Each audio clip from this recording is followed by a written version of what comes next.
Բարև ձեզ, ես Վիկտորիա Մելքոնյանն եմ, սովորում եմ Հայաստանի ամերիկյան համալսարանում։ Այսօր մենք ձեզ ցույց կտանք, թե ինչպես կարելի է չափել ամոնիակի կոնցենտրացիան ջրի նմուշի մեջ օգտագործելով ռեագենտների թեստավորման հավաքածուն։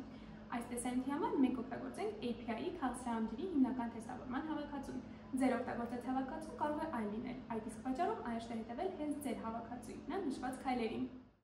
Սկզբում մաքուր փորձանոթի մեջ, որը տրամադրված է հավաքածուի հետ, լցրեք 5 մլ ջրի նմուշ, որը ցանկանում եք փորձարկել։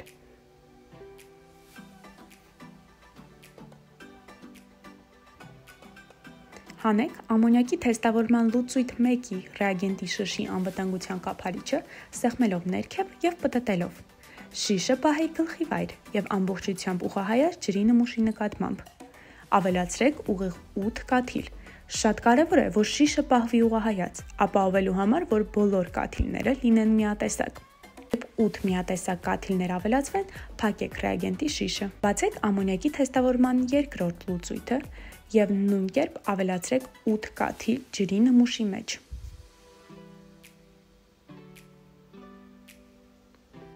Երկու ամոնիակի լուծույթները ավելացնելուց հետո փակեք փորձանոթը և ուժեղ թափահարեք 5 վայրկյան։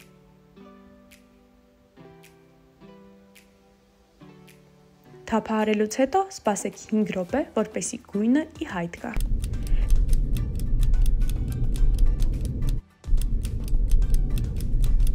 Երբ 5 րոպեն անցնի, համեմատեք ստացված գույնը հավաքածուում տրամադրած ամոնիակի գունային աղյուսակի հետ։ Համեմատությունը կատարեք լավ լուսավորված վայրում աղյուսակի սպիտակ ֆոնի վրա։ Այն արժեքը, որին համապատասխանող գույնն ամենամոտ է ձեր լուծույթին, ցույց է տալիս ջրի նմուշի ամոնիակի մակարդակը։ Արդեն փորձարկված և գրանցված լուծույթը պետք է գցել աղբամանը և ոչ մի դեպքում չլցնել այն ջրի մեջ, որով կատարում եք փորձարկումները։ Այն փորձանոթը, որի մեջ կատարվել են փորձարկումները, պետք է 3 անգամ լվանալ մաքուր ջրով։